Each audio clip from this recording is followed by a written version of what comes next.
क्या बांग्लादेश में जमाते इस्लाम पूरा बंगाल हड़पने की योजना बना रहा है? ये सवाल अब भारत के बंगाल में भी सबको परेशान कर रहा है।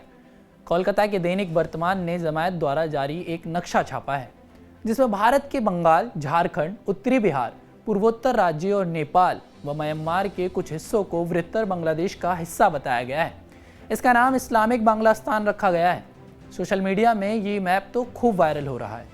इसके चलते पश्चिम बंगाल का शासन और प्रशासन भी सतर्क हो गया है, साथ ही केंद्र सरकार भी। इसलिए मुख्यमंत्री ममता बनर्जी ने बांग्लादेश में सत्ता परिवर्तन के दिन से ही पश्चिम बंगाल की जनता से अपील कर रही है कि शांति बनाए रखें।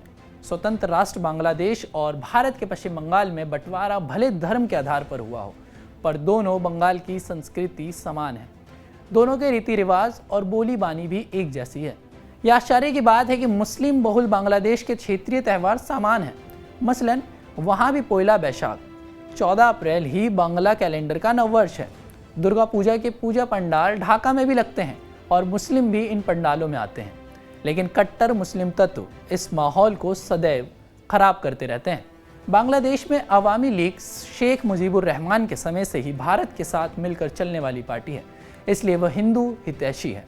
बस इसी वजह से उसकी प्रतिद्वंदी और जनरल जियाउर रहमान की पार्टी बीएनपी कट्टर इस्लामिक तत्वों को सपोर्ट करती है। आज अवामी लीग की प्रधान शेख हसीना वाजिद है और बीएनपी की कमान खालिदा जिया के पास है।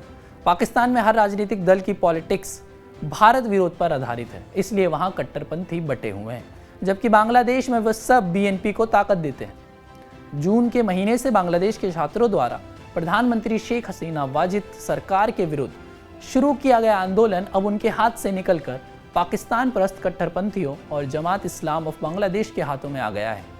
अंतरिम सरकार ने तो हिंदुओं के खिलाफ हुई हिंसा के लिए माफ़ी मांगी तो फौरन जमात के लोगों ने एक ऐसा नक्शा जारी कर दिया जिससे कट्टरपंथी ताकतों का हौसला बढ़ गया।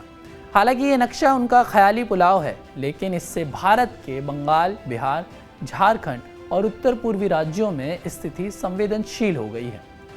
पश्चिम बंगाल हाईकोर्ट ने जांच सीबीआई को सौंप दी है। इससे ममता सरकार की साख पर बट्टा लगा है।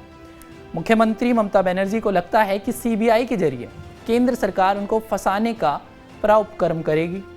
इसी वजह से राज्य की जनता के बीच उनकी छवि खराब होगी। यूं भी ममता बनर्जी द्वारा मुस्लिम धर्मगुरुओं के साथ अधिक उठक बैठक भी बंगाली भद्र लोग को रास नहीं आती रही। वहाँ के भद्र लोग को लगता है कि ममता मुस्लिम तुष्टीकरण की नीति अपनाती है। बहरहाल कोलकाता के बंगाली दैनिक वर्तमान ने इस मैप को प्रकाशित किया है। इसके छपते ही लोग सशंकित हो गए हैं। केंद्र सरकार भी भारत के सीमावर्ती इलाकों में सक्रिय मुस्लिम आतंकी तत्वों की सघन पड़ताल में जुट गई है। चूंकि इस इस्लामिक बांग्लास्तान में नेपाल और म्यांमार के कुछ हिस्सों को शामिल किया गया है, इसलिए केंद्र की खुफिया एजेंसियों को शक है कि नेपाल की तराई में भी मुस्लिम आबादी ऐसे आतंकी तत्वों के संपर्क में है।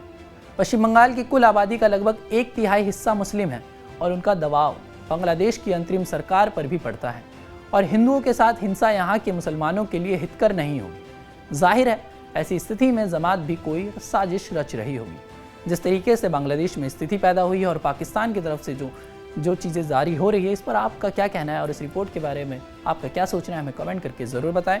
और देश और दुनिया भर की तमाम खबरों को देखने के लिए TV9 डिजिटल को सब्सक्राइब ज़रूर कर दीजिए।